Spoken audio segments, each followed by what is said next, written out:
성탄절 오늘 대림절 셋째 주 세 번째 주제인데요. 예수님이 왜 마국간에서 태어나셨는가라는 질문입니다. 제가 고등학교 때 제 친한 친구를 전도한 적이 있었습니다. 교회 가자, 교회 가자. 아무리 이야기해도 꼼짝달싹을 안 해요. 그래서 너 왜 이렇게 교회 안 가냐 그랬더니 야, 나는 하나님이 안 믿어져. 하나님이 진짜 살아계셔? 그러면 나를 좀 보여달라 그래. 나는 하나님이 안 계신 것 같아. 전혀.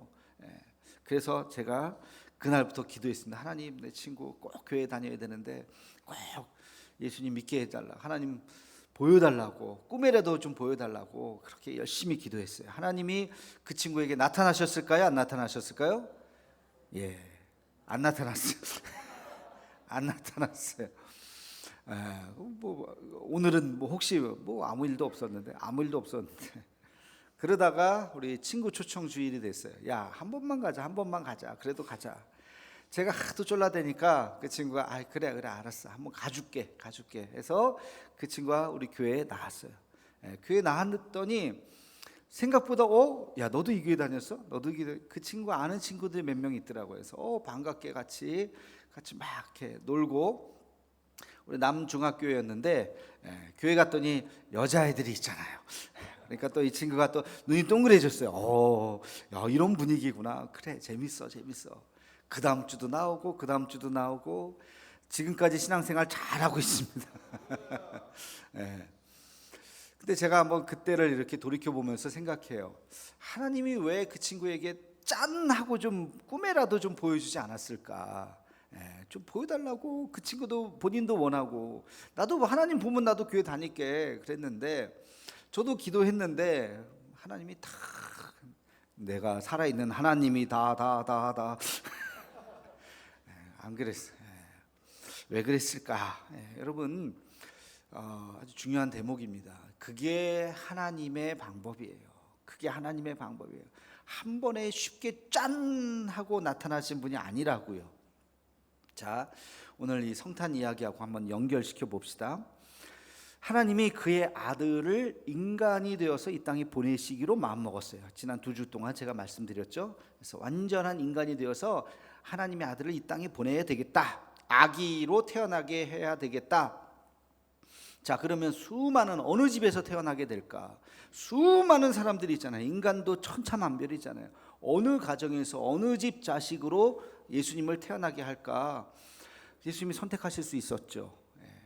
근데 왜 왕의 아들로, 왕자로 딱 하고 태어나면 벌써 게임 끝이잖아요. 그 아이가 다 내가 이 땅의 왕자가 아니라 하늘의 왕자다, 다 나를 믿으라, 포고령을 내리고 칙령을 내리면 다 교회 가라, 다 하나님 믿어라 해버리면 전 세계가 다 끝났을 수도 있어요. 굉장히 쉬운 방법일 것 같은데, 황제의 아들로 태어나게 하든지, 하여튼 권력자의 아들로 태어나게 하면 굉장히 단순할 것 같은데, 하나님의 선택한 방법은 그게 아니라고. 전혀 관계없는 방법으로 하나님은 그의 아들 예수님을 이 땅에 보내셨어요. 예수님이 이 땅에 태어나실 때 매우 특이한 점 3가지가 있습니다. 하나는 예수님이 갈릴리 사람이라는 거예요. 예수님 앞에 별명이 붙어요. 나사렛 예수, 갈릴레아 예수. 나사렛은 동네 이름이죠. 가롯 유다. 가롯이 성이 아니에요. 가롯 사람, 지역이에요. 지역. 갈릴레아 지역의 예수. 근데 여러분, 우리는 나사렛 예수, 갈릴레아 예수 하면 그런가 보다 할 텐데, 여러분, 유대 사람들은요, 그것만 딱 들으면 알아요. 그게 어떤 의미인지. 글쎄, 우리로 치면 어느 지역을 제가 비하할 수는 없는데, 저기 산골 시골에 어디 사람 출신이래 그러면 딱 그래? 저 사람 시골 사람이었어? 편견이 있죠. 조금 더 와닿게 얘기하면 요즘에는 걔 어떻게 이렇게 참 잘났어? 근데 대학도 안 나왔대. 어디 고졸도 아니래. 그러면 편견이 생기죠. 그래? 요즘 세상에 대학도 안 나온 친구야?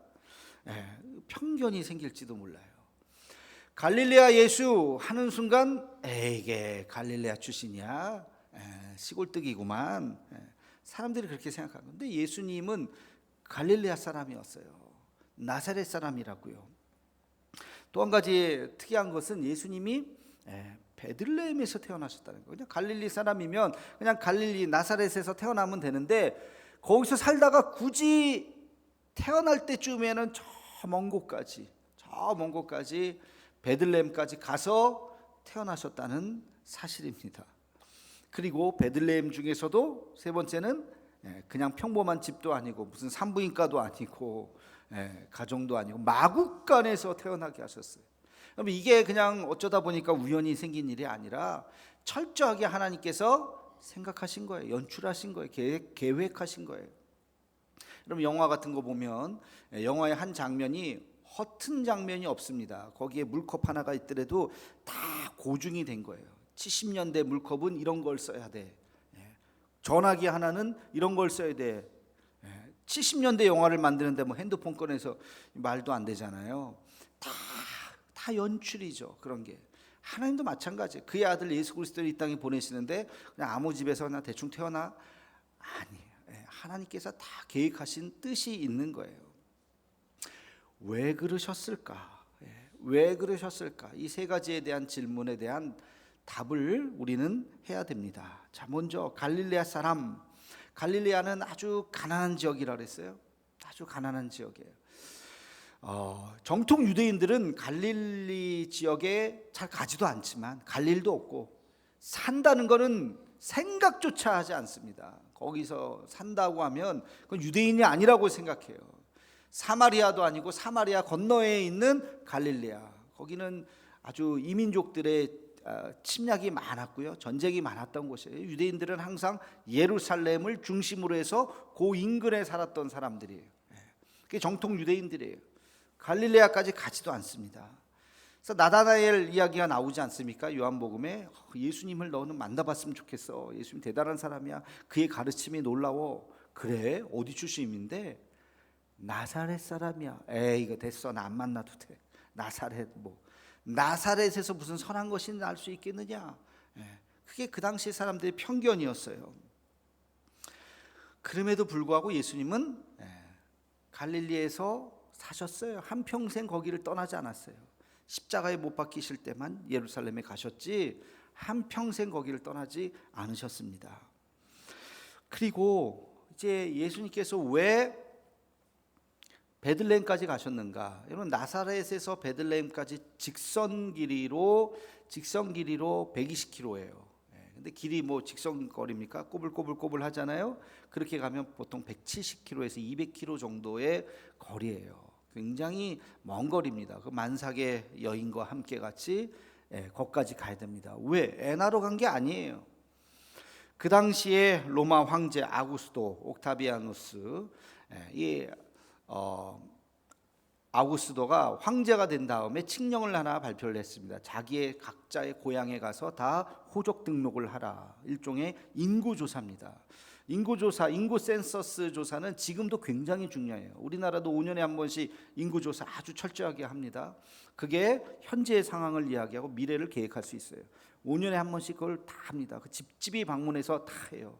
그냥 뭐 전자로 하는 게 아니에요. 다 문 두들겨서 뭐 어떻게 삽니까? 여기는 뭐 식구가 몇입니까? 뭐 다 지금도 굉장히 중요한 지금의 지표를 이야기하고 앞으로 그것을 계획을 하는 거예요. 지금 10대가 몇 명인지, 20대가 몇 명인지, 그 뭐 10대, 20대가 아니라 몇 살, 몇 년도 생에 얼마나 살고 있는, 어느 지역에 살고 있는지, 남자가 몇 명인지, 여자가 몇 명인지 아주 중요한 거예요. 그러니까 두 가지의 큰 목적이 있었어요. 하나는 세금을 내게 하는 거. 또 한 가지는 전쟁을 나갈 때, 전쟁을 하게 될 때 과연 군사로 몇 명까지 우리가 쓸 수 있는지, 전쟁에 관련된 그런 군인 선출에 대한 의도가 있었습니다. 그래서 호적을 하게 하는데 자, 어느 기간을 줬어요. 이때까지 해야 되는 거예요. 그래서 이 요셉과 마리아가 자기의 고향이었던 유대 땅 베들레헴까지 안 갈 수가 없었어요. 지금 생각에는 뭐 다 애 낳고 가든지 뭐 지금하고는 정말 상상할 수 없지만 이때는 크게 지엄한 황제의 명령이기 때문에 안 갈 수가 없어요. 그렇게 해서 베들레헴까지 가서 가보니까 이 만삭이니까 얼마나 이제 아이를 낳을 수밖에 없는 상황이었죠. 그래서 아이를 낳게 된 겁니다. 근데 여러분 이거는 뭐 그런 상황에서 그런가 보다 했는데 나중에 보니까 이게 놀라운 성경의 예수님에 대한 메시아에 대한 예언이었다는 거예요. 우리 미가서 5장 2절 말씀을 우리 함께 같이 읽겠습니다. 시작. 베들레헴 에브라다야 너는 유다 족속 중에 작을지라도 이스라엘을 다스릴 자가 내게서 내게로 나올 것이라. 그는 그의 근본은 상고의 영혼에 있느니라. 아멘. 그는 상고의 영혼에, 그런 영혼부터 계신 분이라는 거예요. 영혼부터 계신 그 하나님인데 그가 이 땅에 오실 텐데 어디에? 베들레헴 에브라다에 오실 것이다. 베들레헴에 메시아가 태어날 거라고 하는 것을 이미 미가서, 예수님 태어나기 500년 600년 전에 이미 예언이 되었던 이 말씀, 누가 이 말씀을 주목하고 기억하겠습니까? 근데 나중에 예수님께서 그렇게 야 희한하게 예수님이 베들레헴에서 태어나셨네, 출신은 갈릴리인데 하고 보니까 성경에 이게 기록되어 있구나, 정말로 그분이 메시아구나 하고 사람들이 나중에 알게 되었던 것이죠. 여러분 이 베들레헴에 다 가봤더니 이미 전국 각지, 아니 이방 지역에서 온 사람들로 북적북적됩니다. 방이 없어요. 거기 방 좀 하나 주세요. 어유 죄송해요, 방이 없어요. 빈방이 있습니까? 라는 연극의 소재가 여기서 나온 거 아닙니까? 아주 참 저도 고등학교 때 그거 보고 너무 참 감명 있게 그 연극을, 소극장 연극인데 그걸 봤는데, 빈방을 찾아 헤매는 마리아와 요셉. 요즘에는 그런 거 안 하는데 교회에서 성극 같은 거 하면 그거 옛날에 많이 했어요, 그죠? 그래서 막 마리아 역할하는 여자아이가 막 임신하다가 뭐 그게 이제 방석이 밑에 빠져가지고 막 다시 막 집어넣고 막 그랬던 참 옛날 추억이 납니다. 방이 없었어요. 다 이미 다 늦게 도착해가지고. 근데 지금 아이는 나오려고 하고, 그러니까 어디 좀 누울 때라도 좀 주세요. 아유 미안한데 저기 마구간밖에 없어요. 거기라도 갑시다. 거기라도 지금 뭐 길바닥에 있을 수는 없으니까 거기라도 갑시다 해서 진짜 거기서 예수님을 낳은 거예요. 여러분 하나님의 연출력이 너무 심하지 않습니까? 아무리 그래도 그렇지 방이라도 하나는 줘야지. 방도 없이 마구간에서 날아. 이따가 얘기하겠지만 마구간은 어떤 곳입니까? 여러분 실제로 마구간 안 가보셨죠? 말들이 저 소변이 매려운데 좀 화장실 좀 갔다 올게요. 말들이 화장실 갔다가 와서 이렇게 있나요? 그럼 마구간은요 거기가 화장실이에요. 똥 싸고 오줌 싸고 다 합니다. 거기서 냄새 나고 뭐 이렇게 고상하게 뭐 향수 뿌려져 있는 데가 아니에요. 더러운 곳이에요. 거기서 예수님이 태어나셨다고요. 왜 하나님께서는 이렇게 지독하게 이런 연출을 하셨을까? 여기 아주 중요한 몇 가지의 의미가 있습니다. 첫째는 예수님께서 가장 낮은 곳에 태어나야 인류의 모든 사람을 품을 수 있기 때문에 그렇습니다. 여러분 이것을 구원의 보편성이라고 얘기해요. 구원의 보편성, 모든 사람을 다 품는다고요. 한번 생각해 봅시다. 예수님이 왕의 아들로 태어나셨다, 왕자로 태어나셨다, 멋있죠? 그가 신분이 아주 높은 사람으로 태어났다, 굉장히 멋있을 것 같은데, 여러분 2000년의 역사가 흘러오면서 예수님을 모든 사람들이 다 구세주로 받아들였을까요? 마음으로, 진정으로? 왕 앞에 피해받은 사람들, 왕의 그 폭군 밑에 있었던 그런 사람들이 야 예수 믿어. 예수 누군데? 왕이었어. 에이 나 왕은 나한테 얘기도 하지 마. 노비들, 노예들은 왕이라고 하면 진절머리 났을 거예요. 아마 예수님이 왕으로 오셨다 그랬으면 그냥 예수님을 거부하는 사람들이 얼마나 많았을지. 아마도 2000년의 역사 속에서 중세를 넘지 못했을 겁니다. 예수님이 귀족으로 태어나셨다, 멋있어 보이죠? 그러나 귀족에게 반감을 가졌던 수많은 민중들, 수많은 노동자들, 수많은 그 억압계층들이 예수님을 거부했을 거예요. 그러나 예수님은 그런 높은 뭐 하늘에 계신 이런 분이 아니에요. 가장 낮은 곳, 보통 사람보다도 더 낮은 곳, 어떻게 말구유에서 어떻게 마국간에서 태어나셨나? 그렇기 때문에 모든 시대를 통틀어서 예수님의 탄생과 그 복음이 들어간 곳에는 다 예수님을 받아들이게 되었던 것입니다. 여러분, 2000년의 역사가 흘러가면서 모든 동서양을 망라하고 모든 정치 체계가 굉장히 다양합니다. 우리는 지금 대한민국은 민주공화국이다. 요즘에 그 얘기가 또 많이 모든 권력은 국민으로부터 나온다. 요즘에 그 얘기를 많이 또 합니다. 우리 민주공화국이에요. 어떤 무슨 왕이 있는 나라가 아니잖아요. 우리는 다 모든 권력은 임기가 있어요. 다 임기 지나면 다. 그리고 그 사람을 누가 뽑느냐? 국민들이 투표로 다 뽑습니다. 다, 그렇죠? 그 법 앞에 다. 그럼 북한 같은 나라도 있고 공산당도 있어요. 근데 공산당이든 왕정 통치든 무슨 나라든지 간에 2000년의 역사 속에서 기독교가 들어가지 않았던 나라는 없습니다. 다. 중국 공산당에도 기독교가 있어요. 북한만 지금 없지. 물론 북한도 공식적으로는 있습니다. 내용적으로 없어서 그렇지. 그래서 북한이 마지막 선교의 나라라고 이야기하는 이유가 거기 있어요. 다 어디든지 다 들어갑니다. 그리고 예수님을 다 받아들입니다. 왜? 예수님은 낮고 낮은 곳에서 오셨거든요. 예수님에 대한 스토리를 이야기하면 거부 반응이 일어날 사람이 아무도 없어요. 그분이 그런 분이셨구나. 그렇게 아주 낮은 곳으로 오셨구나. 여러분, 이것은 굉장히 강력한 복음의 메시지가 되는 거예요. 예수님께서 그러기 위해서 가장 낮은 곳으로 이 땅에 오셨어요. 예수님을 거부 반응을 일으킬 사람은 이 세상에 아무도 없습니다. 그렇게 낮은 곳에서 오신 분이 우리의 메시아가 되었다는 이 사실, 여러분 이것을 가슴에 꼭 기억하고 어느 누구에게든지 우리가 이 복음을 전할 수 있는 우리 모두가 되기를 주님의 이름으로 축원합니다. 자, 두 번째, 예수님께서 마국간에 탄생하신 이유는, 여러분 마국간이 주는 그 의미가 뭐라 그랬습니까? 낮아짐이라 그랬어요. 또 하나는 겸손함이에요.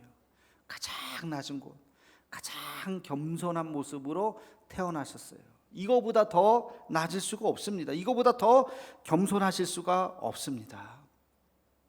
그렇게 낮은 곳에 오셔야 우리 모든 아픔을, 우리의 모든 슬픔을 그분이 다 알고 계셨어요. 여러분, 예수님의 아버지의 직업이 뭐예요? 요셉의 직업이 목수예요. 목수.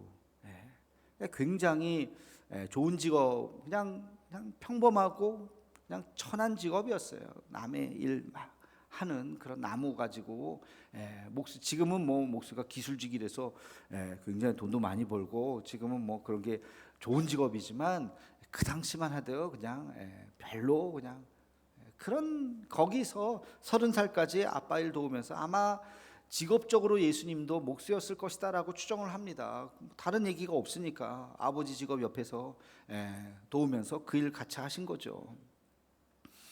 그렇게 낮은 모습으로 사셨던 그 예수님, 그렇기 때문에 우리가 예수님을 다 이해하고 예수님께서 모든 사람의 아픔을 다 이해하실 수가 있는 거죠. 왕자와 거지라고 하는 소설을 여러분 아실 겁니다. 마크 트웨인이 썼던 아주 재미있는 소설이에요. 이 이야기는 뭐죠? 왕자와 거지, 너무나도 쌍둥이처럼 닮은 두 친구가 어느 날 만났어. 야, 너무 신기하다. 우리 어떻게 이렇게 닮았냐? 야, 왕자가 거지 옷이 신기한 거예요. 한번 옷을 좀 바꿔 입어볼래? 그래서 옷을 한번 바꿔 입었다가 운명이 바뀐 거죠. 그죠? 거지는 왕자처럼 살아버리고 왕자는 거지처럼 살게 됐어요. 아무리 얘기해도 야, 네가 거지지 나는 왕이다, 무슨 얘가 헛소리 하네 그러면서 둘은 헤어지게 되고 왕자는 거지 집에 가서 살게 되고 거지는 왕궁에 가서 살게 되는 이 참 재미있는 이야기. 100년 전 150년 전 이야기인데도 참 재밌습니다. 근데 결론이 뭐예요? 결론이 불행으로 끝난 게 아니에요. 해피엔딩이 됐어요. 마지막에는 거지가 되었던 왕자가 다시 왕자가 됐죠. 다시 왕이 됩니다. 아버지 왕이 죽고 자기가 여차여차해서 대관식 날 자기가 다시 왕자의 그 자리에 임하게 됩니다. 그리고 나서 그 결론이 뭐냐? 그 왕은 아주 훌륭한 왕이 되었다는 거예요. 왜? 가난한 사람들의 삶을 자기가 몸소 느꼈거든요. 이 법은 이거는 의미 없는 법이야. 이것 때문에 수많은 사람들이 오히려 더 고통을 받아. 이 법은 없애야 돼. 이 법은 이런 식으로 하면 안 돼. 너무나도 그 고통을 그가 거지로 살면서 그것을 알았기 때문에 성군이 되었다고 하는 것이 이 이야기의 결론입니다. 마크 트웨인이 이 이야기를 쓰면서 아마도 상상했을 것 같아요. 저기 나라를 다스리는 저 사람들이 참 우리 같은 이런 아픔을 알까? 이런 아픔을 알면 저런 식으로 정치하지 않을 텐데, 아마 그런 상상에서 이 소설을 착안했을지도 모르겠어요. 그 사람이 갑자기 우리의 삶을 알게 되었다면, 왕자가 거지가 되었다면, 거지들이 어떻게 살아가는지, 무엇 때문에 고통스러워하는지 그것을 알았다면 훌륭한 정치인이 될 수 있었을 텐데, 훌륭한 지도자가 될 수 있었을 텐데 라는 마음으로 그 소설을 쓴 거예요. 그래서 그 소설의 결론은 해피엔딩이에요. 그럼 다윗이 이스라엘 백성 중에 가장 위대한 왕이라고 우리가 이야기를 합니다. 다윗이 출생 성분이 좋습니까? 왕의 아들입니까? 절대 아니잖아요. 아버지도 주목하지 않았던 아들이에요. 사무엘이 왔을 때, 자, 이들 중에서 고르시옵소서. 여기는 없는데 이게 답니까? 막내 하나 있는데 걔는 아니에요. 걔는 볼 필요도 없어요. 아니야. 그래서 선택된 게 다윗이잖아요. 다윗이 사울에게부터 쫓겨다니면서 그에게 찾아온 사람들이 있습니다. 원통한 자, 환난당한 자, 빚진 자들이 400명이나 찾아왔어요. 그러면서 자기의 그 억울함, 자기의 그 슬픔, 자기의 그 아픔을 다 하소연을 해요. 다윗이 그들을 다 품어줍니다. 그들의 마음을 위로합니다. 그리고 그 이야기를 끝까지 잊지 않습니다. 그래서 나중에 왕이 되었을 때 그 마음을 가지고 정치를 하게 되죠. 그 400명은 끝까지 다윗의 오른팔 왼팔이 되어서 다윗의 친위 부대가 되었던 거예요. 그래서 위대한 왕이 될 수 있었던 것이죠. 모세도 마찬가지예요. 40년 동안 왕궁에서 살았어요. 하나님이 40세 된 왕궁, 교육도 잘 받았던 이 모세를 들어서 너는 이제 이스라엘의 지도자가 되라. 멋지잖아요. 근데 하나님은 그렇게 하지 않으셨어요. 됐지, 거기까지. 다시 저 밑으로 광야로 가. 광야에서 40년 그냥 양치는 자로 그냥 80살까지 그렇게 살다가 이제 됐다. 이제 너는 이스라엘의 지도자가 되라. 하나님의 방법이 그거라고요. 낮은 곳으로 내려가게 하세요. 하나님께서 때때로 우리를 낮추실 때가 있어요. 실패하고 잘 안 되고 떨어지고 절망스러울 때가 있어요. 여러분, 그럴 때 여러분 기도하시기 바랍니다. 그래, 하나님께서 나를 빚어가시는 시간이지. 이런 시간을 통해서 내가 성숙되는 것이지. 가장 위험한 사람이 어떤 사람인지 아세요? 한 번도 실패해 본 적 없는 사람, 한 번도 낮아져 본 적이 없는 사람, 한 번도 거절당해 본 적이 없는 사람, 가장 위험합니다. 자기 자신한테도 위험하고 그런 사람이 지도자가 됐을 때 가장 위험해요. 실패를 해봐야 돼요. 떨어져 봐야 돼요. 고난을 경험해 봐야 돼요. 눈물 젖은 빵을 먹어봐야 돼요. 그래야 그 사람이 훌륭한 그릇이 큰 사람이 될 수 있는 거예요. 예수님은 그러셨어요. 가장 낮은 곳, 가장 가난한 자들과 함께. 그래서 여러분 복음서 읽어보면 예수님 곁에 항상 가난한 자들, 항상 죄인들, 항상 슬픔이 있는 자들이 늘 왔죠. 예수님은 그들의 친구가 되어 주셨던 것입니다. 마국간에서 태어나신 예수님의 그 의미를 우리는 잊지 말아야 돼요. 우리도 그래야 됩니다. 우리 그리스도인들도 그래야 됩니다. 우리가 막 높아지려고 하면 안 돼요. 권력을 추구하면 안 돼요. 우리 기독교의 위기 중에 위기가 바로 그거예요. 기독교가 한국에 숫자적으로나 이렇게 위기 많아졌다고 해서 왜 우리가 권력을 가지려고 하고, 기독교 정신이 뭔지도 모르는 거예요. 예수님의 정신이 뭔지도 모르는 거예요. 이 성탄절을 맞이하면서 대림절을 지나면서 예수님께서 가장 낮은 곳으로 오셔서 그렇게 가난한 자들의 친구가 되어주시고 섬기셨다고 하는 이 자명한 사실을 우리가 가슴에 새겨야 돼요. 그래서 우리는 그들과 함께 같이 그렇게 낮아짐 속에서 가야지, 그게 기독교지. 왜 권력을 넘보려고 하고 왜 이렇게 그러려고 하면은 안 되는 거죠. 여러분, 마국간에서 태어나신 예수님, 낮아진 모습으로 태어나신 예수님의 모습을 기억하는 우리가 되기를 주의 이름으로 축원합니다. 마지막 세 번째, 예수님께서 마국간에서 태어나신 놀라운 의미가 한 가지 있습니다. 그것은 거룩이라고 하는 의미를 완전히 바꿔 놓으신 거예요. 거룩이라는 의미. 여러분, 그 당시에 생각해 봅시다. 가장 거룩한 곳이 어딜까요? 가장 거룩한 장소? 성전이죠. 성전.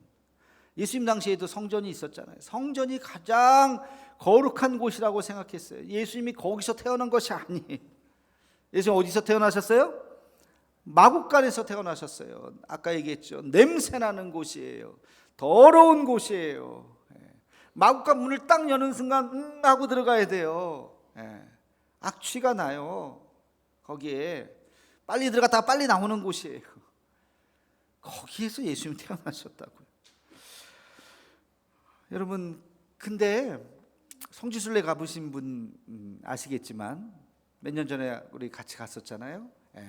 베들레헴 예수님께서 태어나신 곳이 거기 꼭 갑니다. 저도 굉장히 제 기억으로는 이제 일정 뒤쪽에 갔어요. 그 베들레헴 초반에 처음에는 예루살렘으로 갔다가 쭉 한 바퀴 돌고 마지막에 베들레헴으로 갔던 기억이 나는데, 일정 마지막 부분에 베들레헴을 이렇게 딱 가는데 막 굉장히 가슴이 뭉클해요. 예루살렘 갔을 때하고 베들레헴 갔을 때하고가 제일 마음이 막 이렇게 떨려요. 되게 막. 근데 딱 들어가는데 여러분, 상상하면, 안 가보신 분들 한번 상상해 보세요. 어떨 것 같아요? 굉장히 초라하고 뭐 그렇지 않겠어요? 막 우리가 그림으로 막 그렇게 보잖아요.